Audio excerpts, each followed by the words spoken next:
Picture this. You're standing at the edge of the most important moment of your life. Everything you've prepared for, everything you've believed in, has led you here. But as you look out at what lies ahead, your hands begin to shake. Your bow falls to the ground. Because suddenly, the cost feels too high. The sacrifice too great. And in that moment, you realize that knowing what's right and having the strength to do it are two entirely different things. This is where we find Arjuna, the greatest warrior of his time, paralyzed not by fear of death, but by something far more powerful, the weight of his own conscience.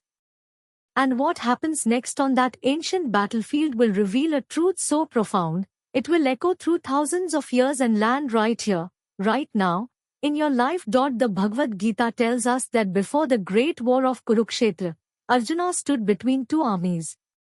On one side, his duty as a warrior. On the other, his teachers, his cousins, his loved ones. And he couldn't move. He couldn't fight.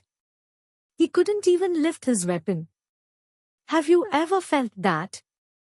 That moment when life asks you to step forward, but every part of you wants to retreat? When the path ahead is clear, but your heart is in chaos? That's where this story begins. Not with answers, but with the most honest, human question ever asked. How do I do what I must do when doing it breaks me? This isn't just an ancient tale. This is your story. This is the story of every person who has ever stood at the crossroads between comfort and calling, between attachment and action, between the life they know and the life they're meant to live. And what Krishna teaches Arjuna in that chariot, in the middle of a battlefield, with destiny waiting, that lesson is the key to unlocking a freedom you didn't even know you were searching for. The freedom to act without being destroyed by the outcome. The freedom to give everything without losing yourself. The freedom to live with purpose in a world obsessed with results. So there they are. Arjuna, broken and confused, and Krishna, calm and radiant. And Arjuna says the words we've all said in our darkest moments, I can't do this. I won't do this. The price is too high. He looks at the people he's supposed to fight and sees his grandfather, his teacher, his brothers. And he asks, what victory is worth this? What kingdom is worth this pain? And in that moment, Arjuna isn't a warrior, he's human. Beautifully, painfully human. But here's what Krishna doesn't do. He doesn't tell Arjuna to ignore his feelings. He doesn't tell him to push through the pain or man up or pretend the conflict isn't real. Instead, Krishna takes him deeper. He shows him something that will change everything. He reveals the concept of Dharma, duty, but not duty as obligation, not duty as burden. Dharma as alignment. Dharma as truth. Your Dharma isn't what the world tells you to do. It's what your soul came here to express. It's the role you were born to play in the grand story of existence. And for Arjuna, that role was clear. He was a warrior. Not because he loved violence, but because his entire life, his training, his essence, had prepared him for this moment. But Krishna goes even deeper. He introduces the idea that will transform not just Arjuna, but anyone who truly understands it, Nishkama Karma, action without attachment to results. Do your duty, Krishna says, but release your grip on the outcome. Act with everything you have, but don't let success or failure define you. Give your all, but don't make your peace dependent on the applause. This is the paradox. This is the secret. This is the path. Think about your own life right now. How much of your anxiety comes from trying to control outcomes you can't control? How much of your suffering comes from attaching your worth to results that are ultimately out of your hands? You work on a project, and you obsess over whether it will succeed. You love someone, and you worry about whether they'll stay. you pursue a dream, and you're terrified of failure. And in all that attachment, you lose something precious. You lose the joy of the work itself. You lose the present moment. You lose yourself. Krishna tells Arjuna, you have a right to perform your duty, but you are not entitled to the fruits of your actions. Read that again. You have a right to the action. You have a right to show up, to give everything, to be fully present. But the results? Those belong to the universe. Those belong to forces far greater than your individual will. And when you truly absorb this truth, something miraculous happens. The pressure lifts. The fear dissolves. Because you are no longer carrying the impossible weight of controlling the uncontrollable. You're simply doing what's yours to do with integrity, with excellence, with love, and then letting go. But let's be honest. This is easier said than lived.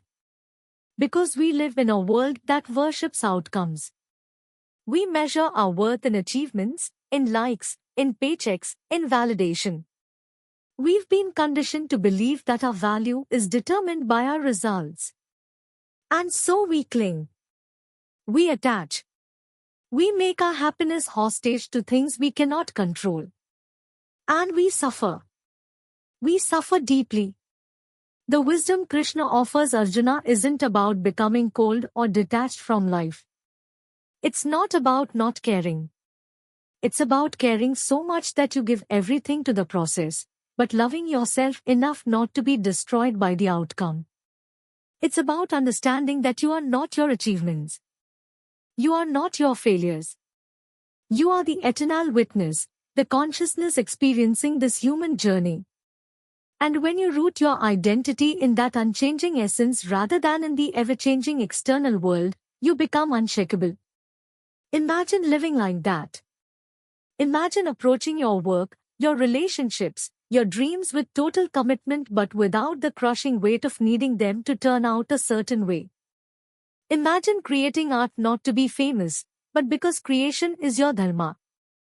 Imagine loving someone not to possess them, but because love is your nature.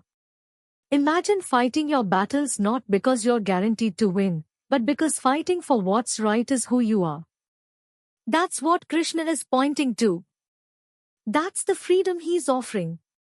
And here's the beautiful paradox. When you stop obsessing over results, you often get better results. Because you're no longer paralyzed by fear.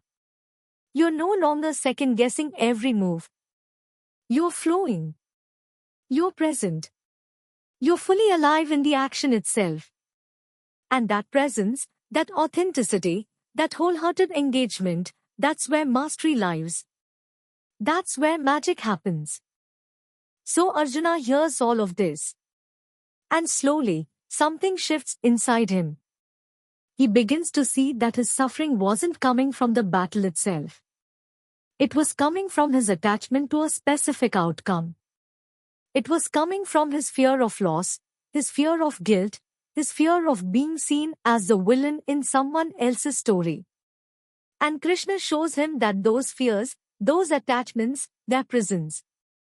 Beautiful, comfortable prisons that keep him small, keep him stuck, keep him from fulfilling his purpose. And then comes the moment. The moment of surrender. Not surrender as giving up, but surrender as letting go of the illusion of control. Arjuna picks up his bow. Not because the confusion has disappeared. Not because he's certain of victory. But because he understands that his duty is to act with integrity, to honor his dharma, to do what is his to do, and to release the rest. He steps into the unknown with faith, with courage, with devotion to something greater than his own limited understanding. And you know what? That's the invitation being extended to you right now. To pick up your bow. To step into your arena. To do the work that's calling you, even when you don't have all the answers. Even when you're scared. Even when the outcome is uncertain. Because your life isn't about achieving some perfect destination. It's about showing up fully to the journey. It's about honoring your unique role in this cosmic story. It's about acting from love, from truth, from alignment, and trusting that the universe will handle the rest. Here's what I want you to remember. You are not Arjuna standing on a battlefield 3000 years ago. But you are facing your own Kurukshetra. Your own moment of truth. Your own choice between fear and faith, between attachment and freedom, between playing small and stepping into your power. And the question Krishna asked Arjuna is the same question being asked of you. Will you do your duty? Will you honor your dharma? Will you act without clinging to the outcome? Because here's the truth, you can't control whether people love you, but you can control whether you show up with love. You can't control whether you succeed, but you can control whether you give your absolute best. You can't control the destination, but you can control how fully you embrace the journey. And when you shift your focus from outcomes to actions, from results to presence, from attachment to devotion, everything changes. The anxiety loosens its grip. The fear loses its power. And you find yourself moving through life with a grace, a strength, a peace that the world can't give you and can't take away. So today, right now, I want you to ask yourself, what's my dharma? What's the work I'm here to do? What's the action I'm avoiding because I'm too attached to how it might turn out? And then I want you to do something radical. I want you to commit to the action. Commit fully, completely, with everything you have. But release your grip on the outcome. Do it because it's yours to do. Do it because it aligns with your truth. Do it because in the doing, you become who you were always meant to be. This is the gift Krishna gave Arjuna. This is the wisdom that has survived millennia. This is the path to a life of purpose, of peace, of power. Act without attachment. Love without possession. Give without expectation. Live without fear. That's not just ancient philosophy. That's the blueprint for a life fully lived. That's your invitation. That's your calling. So pick up your bow. Step into your arena. Do your duty with devotion. And let the universe take care of the rest. Because you were not born to live small, paralyzed by fear and attachment. You were born for this moment. You were born to rise. And the only question left is, will you?